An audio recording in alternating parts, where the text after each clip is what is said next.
नमस्ते दोस्तों। मैं आपका दोस्त अनुज गौतम। जैसा कि आपको पता है कि इस चैनल के माध्यम से कुछ महत्वपूर्ण जानकारी साझा की जाती है, तो आपका स्वागत है हमारे इस चैनल पर। उसी कड़ी में आज हम लेकर के आए हैं एक ऐसी महत्वपूर्ण जानकारी, क्योंकि संविधान को पढ़ना और समझना देश का हर नागरिक चाहता है, लेकिन भारत के संविधान को आसानी से कैसे समझा जाए, आज हम उन कुछ तरीकों की बात करेंगे। और वीडियो के अंत तक जरूर बने रहें, क्योंकि अंत में कुछ हम ऐसे महत्वपूर्ण बिंदु साझा करेंगे जिनसे आपको भारत के संविधान को समझने में आसानी मिलेगी, यानी एक सहायता मिलेगी। तो देर ना करते हुए हम सीधा आते हैं अपने जानकारी साझा करने पर। तो सबसे पहले हम ये जान लें कि भारत का जो संविधान है वो पूरे विश्व के अंदर सबसे बड़ा संविधान माना जाता है, क्योंकि नंबर ऑफ अनुच्छेद के आधार पर भी देखें, नंबर ऑफ पेजेस के आधार पर भी देखें, तो भारत का संविधान विश्व के अंदर सबसे बड़ा संविधान है, क्योंकि इसके अंदर ऐसे प्रावधान किए गए हैं जो कि देश के विकास के लिए, देश के नागरिकों के विकास के लिए अत्यंत आवश्यक है। तो इसलिए भारत के नागरिक को भारत के संविधान को समझना अत्यंत ही जरूरी है। तो हम भारत के संविधान को समझने के लिए सबसे पहले उसे छोटे छोटे हिस्सों में बांट करके पढ़ें, समझें और उसकी मूलभूत बातों को समझने का प्रयास करें। तो एक ये सरल तरीका हो सकता है भारत के संविधान को समझना। अगर हम इस तरीके से पढ़ेंगे और समझेंगे तो भारत के संविधान को समझना कोई कठिन काम नहीं होगा। दूसरा, भारत के संविधान के अंतर्गत कुछ ऐसे महत्वपूर्ण भाग हैं जिनको समझना बहुत जरूरी है, जैसे प्रस्तावना, इसे अंग्रेजी में प्रेम्बल आप कहते हैं, मौलिक अधिकार, फंडामेंटल राइट्स, और directive principles of state policy, यानी राज्य के नीति निर्देशक तत्व। ये तीन ऐसे महत्वपूर्ण भाग हैं जिनको समझना हर नागरिक के लिए बहुत ही ज्यादा जरूरी है, क्योंकि भारत के संविधान की प्रस्तावना में संप्रभुता, समाजवादी व्यवस्था, धर्मनिरपेक्षता और लोकतांत्रिक गणराज्य जैसी ऐसी व्यवस्था और प्रावधान किए गए हैं जिससे देश के हर नागरिक को एक शक्ति मिलती है, एक सहायता मिलती है अपना विकास करने के लिए, और इससे देश का विकास संभव है। बंधुता, एकता और अखंडता, ऐसी व्यवस्था भारत के संविधान की प्रस्तावना के अंतर्गत की गई है। तो साथियों, क्या हमें प्रस्तावना के हर शब्द को नहीं समझना चाहिए? समझना चाहिए। इसी के साथ साथ मौलिक अधिकार, जो भारत के नागरिक को कुछ ऐसे महत्वपूर्ण अधिकार और स्वतंत्रताएं प्रदान करता है जिनके बिना नागरिक का शोषण हो सकता है, उसका उत्पीड़न हो सकता है, उसे मजबूर किया जा सकता है। तो ऐसी समस्याओं से बचने के लिए देश के नागरिक को मौलिक अधिकारों को समझना बहुत ही ज्यादा जरूरी है, जो उसे अधिकार प्रदान करती है, स्वतंत्रताएं प्रदान करती है। और ये भारत के संविधान के भाग 3 में वर्णित हैं।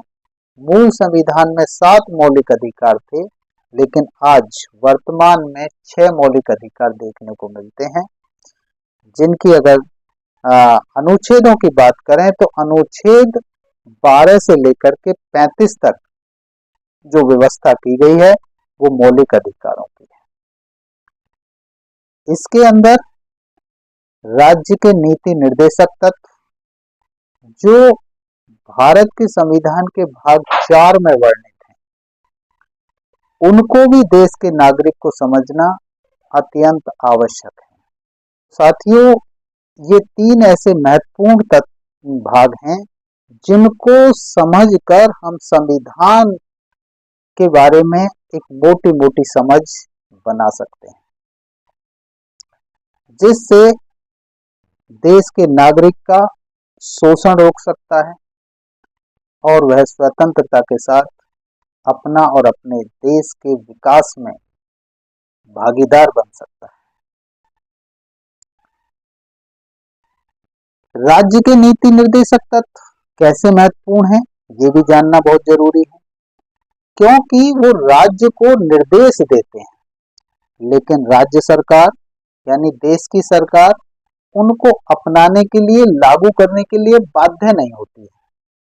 लेकिन आपने जो पढ़ा उद्देशिका के अंदर कि लोकतांत्रिक गणराज्य, तो अपनी लोकतांत्रिक शक्ति के आधार पर आप सरकार को देश के विकास के हित में, देश की जनता के हित में उन निर्देशों को लागू कराने में मदद कर सकते हैं, यानी मजबूर कर सकते हैं। तो उससे देश का और देश की जनता का विकास और हित हो सकता है। जैसे अनुच्छेद 45 के अंदर राज्य के नीति निर्देशक तत्वों में ही शिक्षा की व्यवस्था की गई थी कि सभी बच्चों को, जो 6 से 14 साल तक के बच्चे हैं, उनको निःशुल्क और अनिवार्य शिक्षा की व्यवस्था सरकार करेगी। लेकिन जब तक वो मौलिक यानी नीति निर्देशक तत्वों में रहे, तब तक इस तरीके की व्यवस्था सरकार ने नहीं करी। और जब संवैधानिक संशोधन 86 में करके उसे मौलिक अधिकार बना दिया गया और अनुच्छेद 21A में जोड़ दिया गया, तो देश की सरकार को एक निःशुल्क और अनिवार्य शिक्षा व्यवस्था करनी पड़ी, यानी एक शिक्षा का अधिकार अधिनियम 2009 लाना पड़ा, जिसे पार्लियामेंट्री एक्ट बनाया। तो इस तरीके से आप लोकतंत्र की शक्ति के आधार पर राज्य के नीति निर्देशक तत्वों से भी देश के हित में काम कराया जा सकता है। तो ये कुछ महत्वपूर्ण भाग थे। इसके साथ साथ हमें कुछ ऐसे महत्वपूर्ण अनुच्छेदों को भी समझना बहुत जरूरी है। जैसे अनुच्छेद 14 जो कानून के समक्ष यानी विधि के समक्ष समानता का अधिकार प्रदान करता है, और ये मौलिक अधिकार है। तो देश के नागरिक को समानता का अधिकार यानी बराबरी का अधिकार, जहां भेदभाव ना हो। लेकिन क्या आपको ये सोचना पड़ेगा, क्या ये मौलिक अधिकार सही तरीके से पूरे देश में लागू है? अब आप सोचिए, और सोच के अगर कहीं कुछ परेशानी है, कहीं लागू नहीं है, तो इस पे सरकार के समक्ष अपनी बात रखने का जनता को हक है, अधिकार है। इसके साथ साथ अनुच्छेद 19 की बात करें तो बहुत सी स्वतंत्रताएं, जैसे बोलने की स्वतंत्रता, सभा करने की स्वतंत्रता,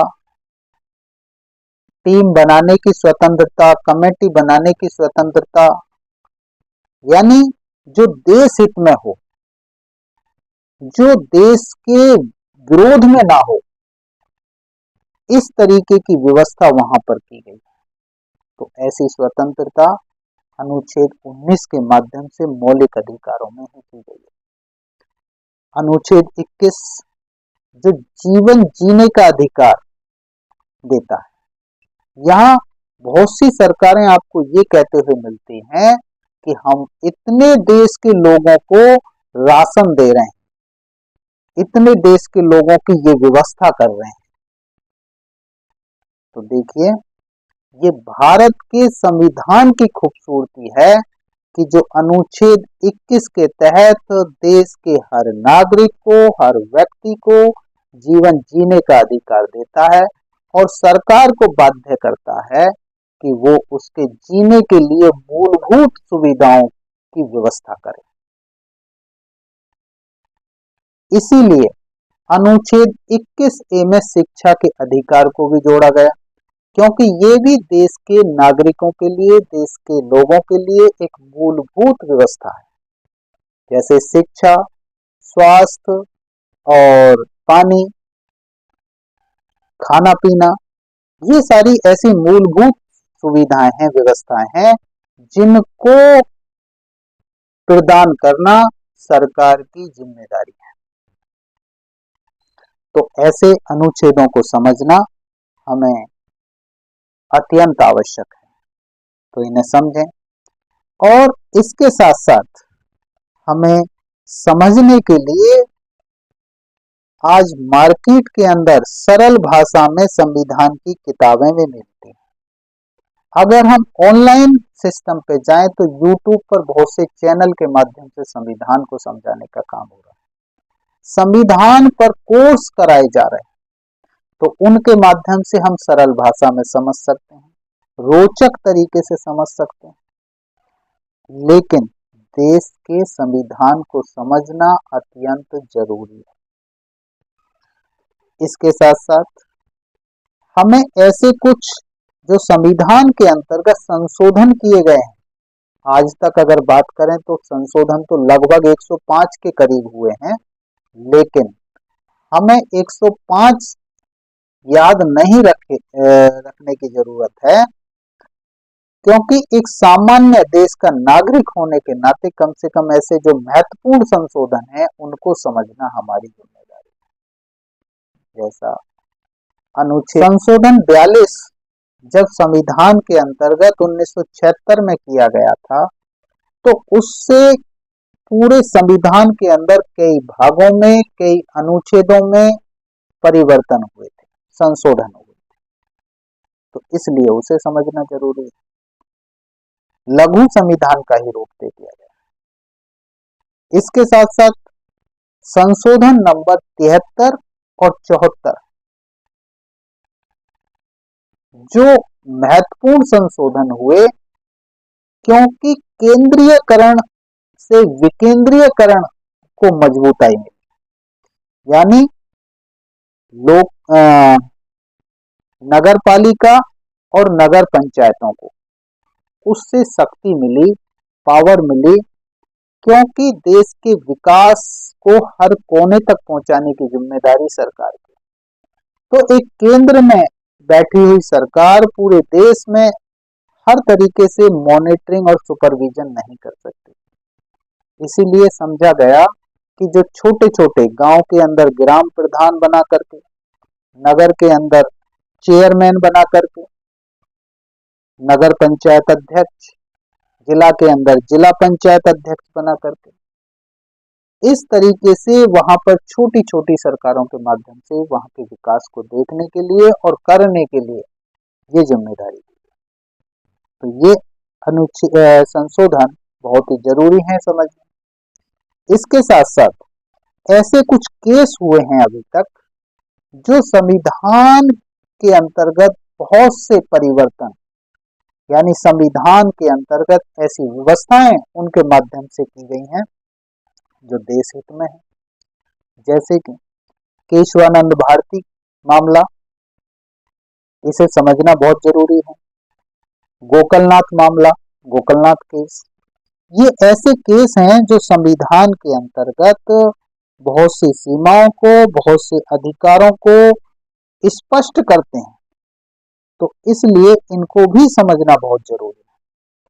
इसके साथ साथ इससे कई चरणों में बांट करके आप आसान तरीके से समझ सकते हैं। जैसा हमने बात किया कि संविधान के प्रेम्बल को जरूर समझें, प्रस्तावना को जरूर समझें, जिसमें भाईचारे की, बंधुता की बात की गई है, धर्म निरपेक्षता की बात की गई है, जहां देश की सरकार के लिए कोई भी धर्म ऊपर और नीचे नहीं, सभी धर्म उसके लिए समान है, इस तरीके की व्यवस्था की बात की गई। यानी सभी धर्मों को समान मान्यता देने की बात की गई। यानी देश की सरकार का कोई धर्म नहीं होगा इस तरीके की व्यवस्था की गई। लोकतांत्रिक गणराज्य की व्यवस्था की गई है और सर्वोच्च शक्ति संप्रभुता की व्यवस्था की गई।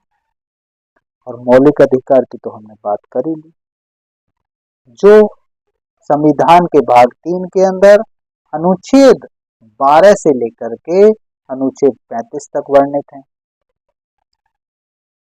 इसके साथ साथ हमने कुछ ऐसे राज्य के नीति निर्देशक तत्वों की भी बात कर ली, क्योंकि इनका उद्देश्य होता है सामाजिक न्याय और कल्याणकारी राज्य की व्यवस्था करना, यानी कल्याणकारी राज्य बनाने के लिए निर्देश जारी करना। इसके साथ साथ हमने महत्वपूर्ण अनुच्छेदों की बात कर ली, जो अनुच्छेद 14, अनुच्छेद 19, अनुच्छेद 21, अनुच्छेद 21A और अनुच्छेद 243। इन सब को भी समझना बहुत जरूरी है। वैसे तो पूरे संविधान को समझना बहुत जरूरी है, लेकिन ये एक ऐसी मोटी मोटी चीजें हैं जिनको समझ के हम ये कह सकते हैं कि हमको संविधान की कुछ जानकारी है। इसके साथ साथ हमने कुछ संशोधनों की बात कर ली, जैसे कि संशोधन 42, संशोधन 73, संशोधन 74। क्योंकि संशोधन 73 और 74 जो है पंचायतों की, नगर पालिकाओं की व्यवस्था करते हैं, तो इसलिए इनको समझना बहुत जरूरी है। उसके साथ साथ हमने बात कर ली कि आज टेक्नोलॉजी का, डिजिटलाइजेशन का जमाना है, तो यूट्यूब चैनल पे बहुत से ऐसे वीडियो हैं जो सरल भाषा में संविधान को प्रस्तुत कर रहे हैं। इसी चैनल पे आप देखना चाहें तो देख सकते हैं, पहले भी वीडियो पड़े हुए हैं जो संविधान को भाग कुछ छोटे छोटे भागों में बांट करके वीडियो बनाए गए हैं, उनको देख करके आप जानकारी प्राप्त कर सकते हैं। दूसरे भी बहुत से चैनल हैं जो संविधान को प्रस्तुत कर रहे हैं, गूगल पे भी जाकर के आप सर्च करके वहां भी वीडियो देख सकते हैं। तो इस तरीके की जानकारी आप ले सकते हैं। और आजकल बहुत से लेखक सरल भाषा में संविधान को लिख करके अपने नाम से प्रस्तुत भी कर रहे हैं, जो किताब के माध्यम से हमें मिल जाएगा। मार्केट में किताब अवेलेबल, पुस्तक अवेलेबल है। इन सबको समझना बहुत ही जरूरी है। तो हमें भारत देश का नागरिक होने के नाते देश के संविधान को समझना अत्यंत जरूरी है, क्योंकि संविधान से ही देश का विकास होता है, संविधान से ही देश के हर नागरिक को न्याय मिलता है, संविधान से ही देश को शासन और प्रशासन को चलाया जाता है। तो मुझे लग रहा है कि ये वीडियो आपको अच्छा लगा होगा, ये जानकारी आपको अच्छी लगी होगी। अगर अच्छी लगी है तो लाइक करें, अपने दोस्तों के साथ, अपने रिश्तेदारों के साथ, अपने साथियों के साथ साझा करें। और आप चैनल पर नए हैं तो चैनल को सब्सक्राइब करें और बेल आइकॉन को दबाना ना भूलें, क्योंकि जिससे आपको नोटिफिकेशन टाइम से। धन्यवाद साहब।